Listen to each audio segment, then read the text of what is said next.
Et boum! Eh bien voilà, nouvelle interview du French Redon édition 2026, cette fois-ci complètement dans la langue de Molière, pour partir à la rencontre de l'un des protagonistes de l'édition de cette année. Si vous êtes fan de CrossFit, c'est sûr que cette tête-là, elle vous est pas inconnue. Il est celui que j'appelle parfois l'enfant caché de Sylvester Stallone. Ok, Victor Hofer est avec moi pour une interview. Victor, comment tu vas? Hello, ça va, merci. J'espère que tu vas bien aussi. Et voilà, hein. Tout va bien. Tout va bien. Donc là, on est ensemble du coup pour une courte interview. Première question que j'ai pour toi, parce que des fois les gens des réseaux ont du mal à le voir. Tu as l'air d'être un véritable globe-trotter. Ok.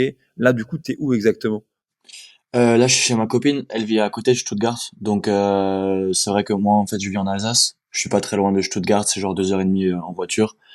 Et je me fais coacher par André qui habite au Danemark et je passe aussi pas mal de temps chez lui. Là, j'y retourne en février, donc voilà, je suis toujours entre ces 3 points et là, en ce moment, je suis en Allemagne. Parfait. Je me suis laissé entendre qu'en plus, ok, non seulement ta copine habite pas loin, mais que en termes d'affection pour le sport de CrossFit, c'est pas la dernière. Ok, et que l'air de rien, elle progresse bien, Maya, non?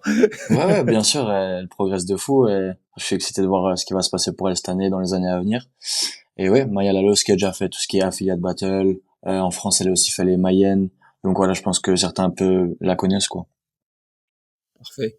Un petit mot du coup pour cette interview, pour tous les gens qui vont suivre le French Rodon 2026, ok, pour cette année, qui vont avoir l'occasion du coup de te rencontrer, notamment lors de l'annonce des votes de qualif. Victor, donc tu vis en Alsace, t'as quel âge exactement? 22, j'ai 22 ans. Oh là là, incroyable. 22 et déjà du coup bah, une solide carrière derrière toi. Moi, ce qui m'intéresserait pendant cette interview, pour que les gens ils arrivent un petit peu à comprendre ton parcours, c'est que tu m'expliques un petit peu ton aventure par rapport au sport déjà dans un premier temps. Est-ce que tu en as fait toute ta vie? Est-ce que ça a toujours eu une place importante? Ouais, ouais, le sport a toujours eu une place importante pour moi. J'ai commencé en tant que gymnaste tout petit, bah par de la baby gym, donc à 3 ans. Et ensuite, ça, je me suis doucement formé, recruté par un coach qui pensait que j'avais des qualités. Donc ça s'appelait la Münstérienne, c'est là où j'ai vécu avec mes parents, donc à Münster. J'en ai fait jusqu'à mes 12 ans et je suis parti en pôle de gymnastique dans le nord de la France, ça s'appelait pôle de la Madeleine, à côté de Lille. Et à 16 ans, je suis redescendu parce que je voulais arrêter la gym. Et en fait, c'est là où j'ai découvert le CrossFit parce que mes parents, ils étaient tous les deux à CrossFit Greenland. Et donc ça veut dire que tu as vécu, si tu étais en pôle, donc tu étais en internat du coup? Ouais, ouais, j'étais en internat ouais, du coup, là-bas. Ok, donc pareil, donc de à peu près quoi, de 12 à 16 ans on va dire? C'est ça. Ok. T'es au courant qu'il y a une box à la Madeleine maintenant qui s'appelle CrossFit la Madeleine? C'est vrai? Ouais, ouais, bien sûr, bien sûr, Ah, bien sûr.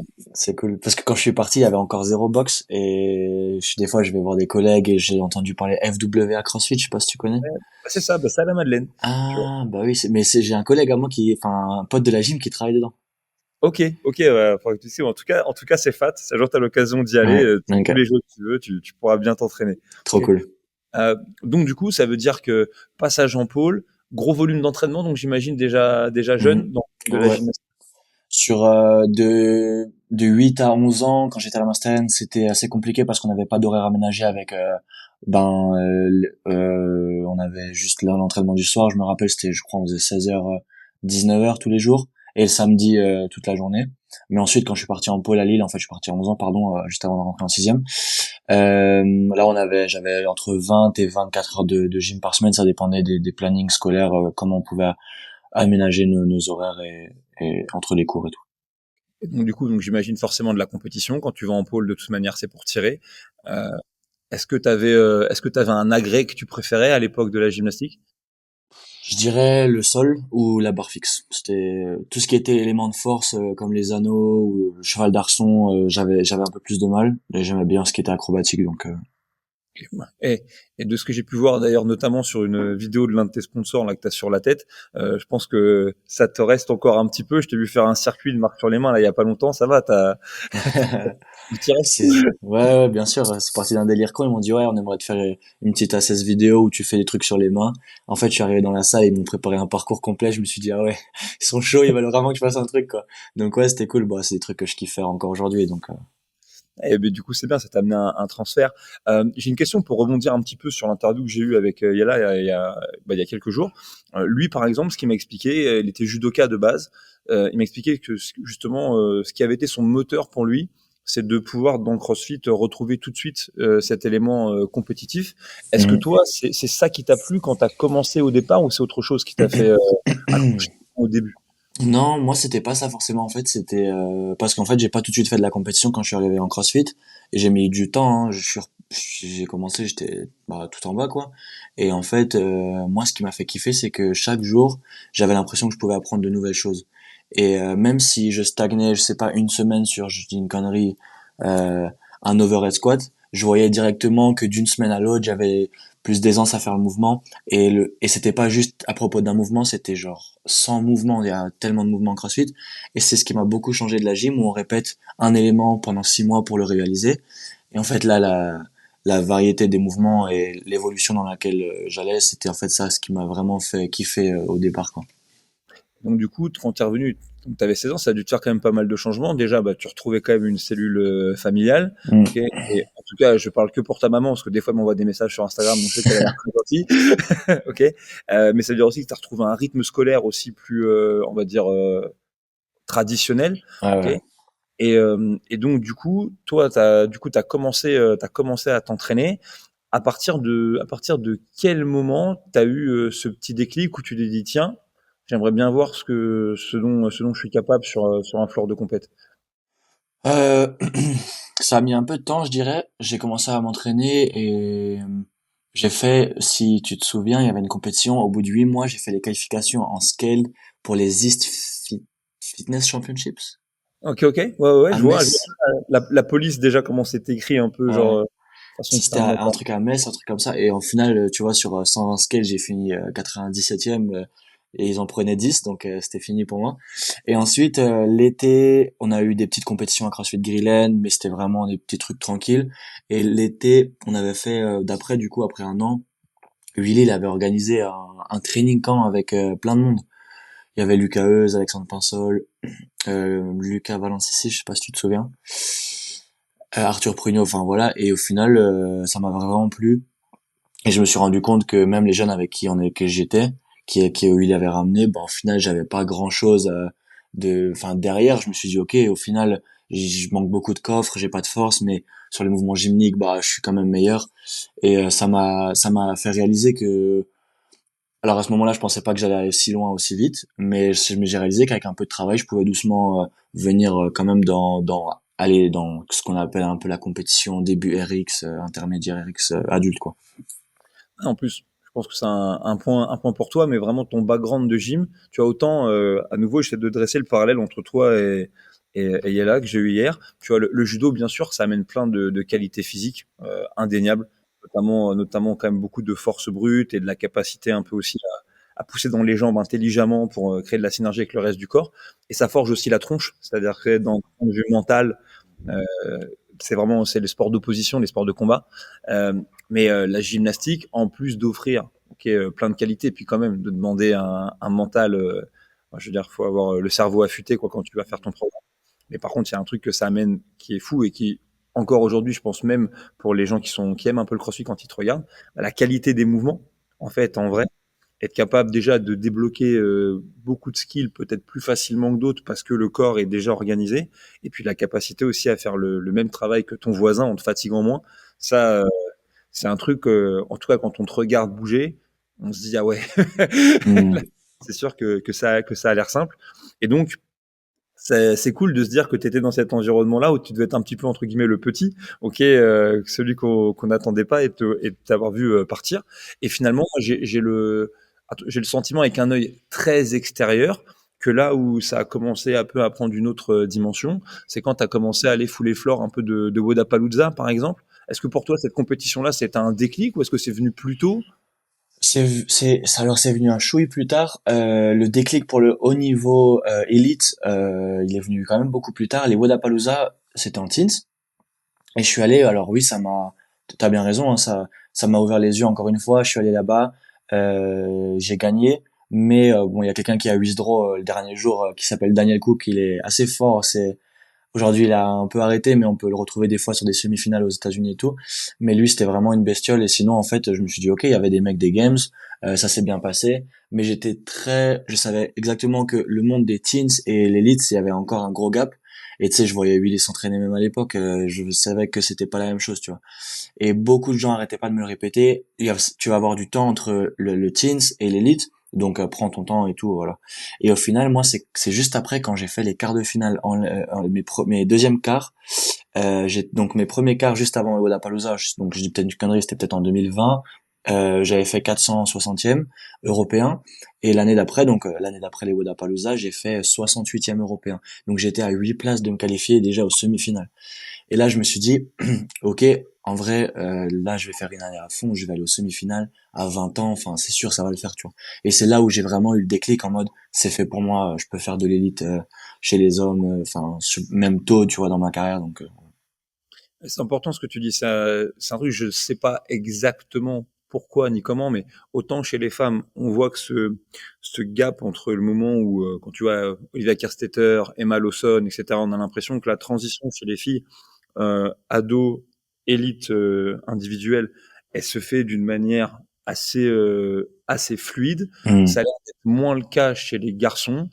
Je sais pas, peut-être le temps aussi de développer la force. Ok, peut-être nécessaire. Enfin, c'est une idée en l'air, mais c'est vrai que au final, ce temps, il a été mis à bonne contribution. Et puis en vrai, à 22 ans, finalement, par rapport à ce que tu peux encore développer comme qualité, comme aptitude, on est loin d'être au bout du compte. Donc en tout cas, tu as fait tes premiers quarts avec comme objectif d'aller au SMI. Tes premières, tes premières demi-finales, du coup, je crois que c'était Lyon, Berlin. Berlin. Ah oui, exact. Bah oui, en plus, j'étais là. Et ah oui, avec les fameuses pirouettes, etc. Où c'est là aussi où tu es un peu rentré quelque part dans le collimateur Ouais, du monde du CrossFit. Est-ce que de tu ouf, veux nous hein, parler un petit peu de cette épreuve et quand même finalement, je pense que c'est l'un des petits tournants de de ma ta carrière. ouais. Hmm. Ouais, totalement. Bah, je suis d'accord avec ça. D'un point de vue, enfin, dans toute ma carrière, Berlin, pour l'instant, c'est quand même, et ça a été le plus beau moment de ma carrière dans le sens où, donc j'ai loupé ma qualification de quelques places. Alors, je pense que c'était même à 19 ans, au semi-finale. Et ensuite, l'année d'après, donc à 20 ans, je suis allé en quart de finale, je me suis qualifié à Berlin. Et très honnêtement, j'avais un peu une fougue où je me suis dit, oh, les gens, ils pensent que je suis jeune, mais j'ai l'impression que je peux quand même le faire. Me qualifier, c'est un grand mot. Je t'avoue que quand même, personnellement, je me suis dit, j'y rêvais. Mais honnêtement, sur le papier, j'étais quand même en train de me dire, bon, ça va être quand même dur. Et la programmation, elle était quand même c'était quand même très lourd. Ça commence avec un WOD très long. J'ai commencé presque dernier. Mais voilà, il y a des choses que j'aimais aussi. Et au final, je suis passé à 2 places de me qualifier aux qualifications des Games avec un dernier jour super pour moi où je gagne le premier WOD de la journée et je fais deuxième sur le deuxième WOD de la journée. Ce qui est assez dur en semi-finale de faire deux top 2 en une journée, quoi. Et surtout à mon âge.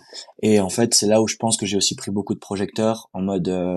bah c'est un peu la prochaine chose à voir, regardez ce qu'il fait, tu vois. Et ça m'a beaucoup aidé d'un point de vue marque, sponsor, même personnellement, maturité, tout ça, tu vois, ça c'était vraiment un gros tournant dans ma carrière et aussi un des plus beaux moments encore aujourd'hui de ma carrière de crossfitter. Je pense que c'était un moment très dur, hein, cette épreuve pour beaucoup de Français. C'est-à-dire que si je repense par exemple à d'autres athlètes comme Antoine Dumain, par exemple, c'est marrant, tous les deux, pendant ces semi-finales, bon, malheureusement, le résultat a été le même. Vous avez vécu deux trajectoires un peu diamétralement opposées. C'est-à-dire, toi, tu es un petit peu dans le mal sur la première épreuve. En plus, pas facile parce que les gens, faut qu'ils se comprennent, ceux qui connaissent pas cette épreuve-là. Tu avais de la course et du tirage de sled avec une corde, Ouais, si je très lourd. schématise à fond. Mais ça démarre quand même sur une phase de course où tu es sur un équipement où tu peux même pas voir la progression de tes autres coéquipiers. Donc c'est aussi un choix stratégique, c'est-à-dire il faut espérer qu'on est dans le bon wagon. Et après, quand on sort avec un temps de retard, c'était quand même dur, ok, de revenir. Mais donc, toi, tu démarres là presque avec un handicap. Et ensuite, ouais, tu remontes et tu termines sur ce truc où finalement, tu donnes une leçon à beaucoup d'athlètes. Et c'est une belle démonstration pour CrossFit qui met toujours en avant l'idée que bah, on veut des athlètes polyvalents. La gym, à ce moment-là, dans la programmation, c'est quelque chose qui est en train de revenir assez fort. Je pense que c'est encore le cas. Et du coup, à l'inverse, Antoine, pour pas refaire l'histoire, mais qui lui avait vraiment démarré vraiment Très fort bien. et qui jusqu'à la dernière journée, même si c'est sûr qu'il a tout fait pour garder la tête froide, était potentiellement qualifiable et qui lui a pêché exactement là où toi t'as brillé. Et ça t'a amené sans plus à faire, si je dis pas de bêtises, directement ou indirectement, bah, à rejoindre la démo team, ok, des Ouais. CrossFit Games pendant une Ah, mais année. ça m'a bien aidé, oui, oui, bien sûr. Est-ce que ça t'a fait du bien de pouvoir avoir l'opportunité, à défaut de faire la compétition, de voir un peu de l'intérieur leur Mhm. compétition quelque part et les attentes? La démo team, c'est vraiment une super expérience. On comprend vraiment comment ils programment. En plus de, c'est pas juste écrire un WOD, c'est vraiment et à l'époque comment Dave Castro essayait de comprendre comment on ressentait le WOD. Ensuite, il nous demandait, ok, vous avez trop ressenti le grip, et si on disait oui, il disait ah mais c'est pas ça que je veux, donc on va recommencer différemment. Et vraiment, il le faisait parce qu'il avait envie de taper de là où il voulait taper et il écoutait vraiment nos feedbacks et en fait je me suis dit ah ouais on est vraiment écouté. Enfin les games chaque année se font aussi beaucoup avec la démo team quand même. euh, et ça m'a vraiment aidé et même de d'essayer des WOD, de faire certains WOD et de voir ensuite les élites le faire, c'était trop cool. Ça met déjà un peu un pied dans l'arène sans vraiment y être, tu vois. Et ça a un peu aidé pour l'année d'après, même si après j'ai pas participé au final. Ouais, après, ça, c'est l'histoire. Alors, on n'a pas Et oui. fini de l'écrire. Mais c'est aussi intéressant de voir, franchement, c'est une place très privilégiée de voir Dave Castro travailler en direct, ok, et se rendre compte un petit peu des questionnements. Et puis même lui, c'est une personne, quand tu interagis avec lui, les conversations, c'est intéressant. Il parle juste. Donc, s'il te pose une question, il va pas aller par quatre chemins. Et effectivement, il est actif et il repart. L'autre point, c'est voilà, c'est de l'expérience parce que le fait de voir un petit peu l'organisation. Moi, j'avais eu cette conversation notamment avec Guillaume Briand l'année où il s'était qualifié. J'ai dit fais attention quand tu vas au Games pour la première fois en individuel, ça te parle anglais, les organisations c'est un peu militaire, ça peut ouais, ça peut être surprenant quoi, du moins. Hmm. Donc quoi qu'il en soit, ok, Berlin, grand moment pour toi, et je pense pour le grand public, en tout cas français, leur meilleur moment, en tout cas avec toi, c'est vraiment la demi-finale à Lyon, à la LDLC. Là, bah, vraiment, t'as fait péter le chapiteau, ok, en termes d'enthousiasme. Toi, j'ai le sentiment que cette année-là, en plus, t'étais très entouré de copains, etc. Comment c'est quoi ton au French Rodon, en tout cas, c'est quoi ton meilleur souvenir? Euh, je dirais le WOD je dirais le WOD handstand walk rammer. C'était donc un WOD avec du rammer et du handstand walk et en gros j'ai gagné le WOD. Mais pour moi le French Open c'était un week-end assez compliqué mentalement et je l'ai vraiment très mal géré. En fait, c'est des petits moments où bah je me suis rappelé que ça pouvait le faire. Comme dit, hein, encore une fois, moi jusqu'au dernier jour des French Open, j'étais pas dans les qualifiés. Hein. Même avant le dernier WOD, j'étais 12e et ils en prenaient 10, donc je devais encore faire beaucoup de taf jusqu'à la dernière minute quoi. Donc ouais, mais c'était vraiment un chouette moment ce moment-là et pareil comme tu dis, j'ai énormément de gens d'amis à moi qui sont venus, qui ont encore merci à eux et j'espère qu'ils leur feront cette année parce qu'on est en train de préparer aussi de belles choses. Mais ouais, ils kiffent et en France forcément ils veulent venir donc. Ah, moi, je me rappelle qu'on avait fait le Berlin, qu'on avait fait la soirée à la fin des demi-finales, qu'on Ah bah s'était c'est les mêmes. qualifié. Ouais, bah, j'ai vu, c'est la bonne équipe, tu vois. Et je Ouais. me suis dit, franchement, ça, c'est sûr que ça veut dire que Vico, c'est un bon mec, parce que les gens qui étaient autour de toi, là, tu vois, ça se voit, c'est des vrais potes, et c'est pas nécessairement des potes de CrossFit, tu vois. Non non ouais Comme, des fois, moi, ouais je suis dans d'autres sphères, et j'ai des potes qui sont bons dans d'autres domaines, et je suis toujours content quand je vois que leur entourage, tu vois, des gens qui sont pas exactement dans la, et du coup, ça donne une vraie force. Et vraiment, si on reparle de l'histoire du French, moi je trouve que c'est une très belle démonstration cette dernière épreuve, parce que moi l'un de mes souvenirs marquants de toi au French Rodon, c'est le speed ladder quand tu es en face à face avec Zenoni. Je sais ouais. pas si ça te Ah en rappelle. 2022. Exactement, Ouais exactement. Et je sais pas si tu te souviens, etc. Sur ce face à face, à un moment donné, il y a une petite fenêtre de temps, en tout cas pour aller chercher une barre. Je pense que potentiellement tous les deux, vous avez vraiment la capacité de gagner ou de pas gagner cette ouais ouais. espèce de face-off.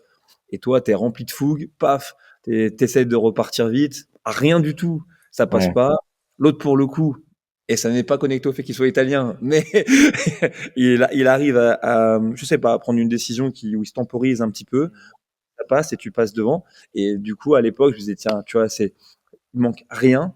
Et à l'inverse, tu vois, quand t'arrives à Lyon, voilà, que tu fais effectivement ce tour de force, tu vois, sur la dernière épreuve, tu te dis, au-delà de l'aspect physique, parce que les gens, ils voient beaucoup ça, moi, je trouve mentalement, la diff, elle est faite là. Et je dis, ah ouais, là, fallait pas bégayer. Non. Et, et c'est passé. Ouais, c'est un gros moment. Ces moments-là, c'est des trucs qui te resteront toute ta vie, hein. Juste là, avant d'arriver sur le floor, dernier watch, je suis 12e. Enfin, c'est des trucs, la pression mentale que t'as, et un collègue qui l'a eu aussi, par exemple, Colin Bossard, qui l'a géré vachement différemment. Parce qu'on était à peu près au même niveau, et moi je l'ai vu un peu s'écrouler sur le floor, tu vois. Mais je te jure que quand je l'ai vu, je me suis dit, j'étais vraiment à deux doigts d'être comme lui, je le sentais, tu vois. Et c'est vraiment, quand je te dis que c'est passé à un poil, enfin, les dumbbells, elles ont failli me tomber des mains, je sais pas combien de fois j'ai prié pour qu'elles restent collées aux mains, tu vois. Mais au final, et c'est un peu dans ces moments où t'apprends, et lui, il a vachement bien rebondi, tu vois. Il a fait, je sais pas, 19e au game cette année. Enfin, je l'ai dit à ma copine, je l'ai dit à mes parents, je dit, il va revenir tellement fort, je suis sûr, tu vois. Et au final, ça te forge aussi, même si tu le réussis pas sur le moment, quoi. Et je te rajoute une anecdote sur Colin. J'étais, bah, tu sais, des fois, tu passes à Porto Vecchio, ok, pour Mhm. t'entraîner. Ouais, ouais, lui aussi. Et cet été, j'étais sur la plage et je vois un mec qui marche avec sa copine au loin. Du coup, Mélodie me regarde, me dit, ah, putain, il est balèze le mec. Et le mec, je le vois de loin, hein. Je le regarde, je fais, tu vois, lui, ben, il a exactement le body type, tu vois, des mecs qui pourraient aller au CrossFit Games, tu vois, dans la Ah mode, ouais. construit et tout. Elle me dit, ah ouais, ouais, c'est marrant, je l'ai pas vu à la boxe, ce gars-là, donc je sais pas qui c'est, mais en Ouais, tout cas, il a vraiment l'amorpho d'un gars qui ira aux Games. Le lendemain, je débarque à la salle pour coacher et il y Paul a un type Bossard. avec des grands clean and jerk, tu vois, dehors et tout. Je dis, ah ben voilà. J'ai dit, tout s'explique. Et Ouais. effectivement, lui, son histoire aussi, un petit peu comme la tienne, elle est faite de rebondissements et Mhm. en plus, malheureusement, parfois lié au French Rodon quand ça passe pas la marche Mhm. fatigue. Et puis là, cette année, il a fait un super beau parcours Ouais. et j'ai aucun doute sur le fait que tu suivras vraiment la même Mhm. trajectoire. Ok. Aïe, aïe. Bon, bah écoute, Victor, on arrive au bout de cette interview. Mhm. J'espère que les gens qui vont la regarder, notamment les Français, vont comprendre que cette année, sur le floor de compétition et sur la saison, va falloir compter avec toi. OK? Et ça m'embête parce que je sais pas exactement ni quelle épreuve tu vas faire lors des qualifications là, qu'on va gérer ensemble, ni contre qui véritablement tu seras forcément opposé. Mais en tout cas, si c'est toi contre Yala, je vais être embêté, je vais pas savoir qui encourager. Ok. Je vais Ce être serait embêté. bien marrant. On a l'habitude de se friter à l'entraînement, parce que quand on va au training camp au Danemark, on se fait des beaux matchs. Donc, J'ai aussi fait une petite hypothèse. On a un peu parlé musique, ok, avec Yala. J'ai entendu dire qu'il aimait la techno un petit peu hardcore. ah ouais. Ok. Il m'a dit qu'il en avait fait écouter en voiture, que ça t'avait un peu surpris. Ah ouais, c'est chaud, hein. Moi, je peux pas écouter ça. Et du coup, je lui ai dit que c'était peut-être pour ça que ça t'avait tellement choqué que tu t'étais coupé les cheveux. C'est ma théorie. Ah. Et du coup, je te retourne la question, comme ça, j'ai essayé de me faire une playlist de champions. Est-ce que toi, t'as une musique un peu, tu vois, la musique que t'aimes te mettre à l'entraînement? Oh wow. Tu me prends de court là. Qu'est-ce que je peux te dire? Je sais pas. Est-ce que je peux t'envoyer un message Insta plus tard? Exactement, c'est exactement ce que j'essaye de faire. Tu vas de me Ok. créer Ok. une liste Spotify de champions. Donc, elle Ok. il m'a déjà envoyé de la musique de drogué. Ok, si Ah tu peux ouais, c'est m'envoyer chaud. ton Bah son à toi. t'écoutes du rap, hein, donc on va s'entendre un peu. Ouais. Oui, c'est vrai que toi, je vois souvent sur tes stories, etc., quand tu es sur la route, souvent il y a du rap. Bah, tu peux m'envoyer des trucs comme ça. J'avoue que, étant le produit de mon environnement, j'écoute ça pas mal. Ok. Victor, merci d'avoir trouvé le temps parce que je me doute que dans un régime d'entraînement un peu intensif, les temps off, ça compte beaucoup. Ok, donc je vais pas t'en voler plus, mais en tout cas, on se voit bientôt, de ce que j'ai cru comprendre. Et puis en dehors du contexte du French, je te souhaite tout le meilleur. Ok, et passe le salam à Maya et on se voit très bientôt. Ok. Merci beaucoup. Ciao, ciao.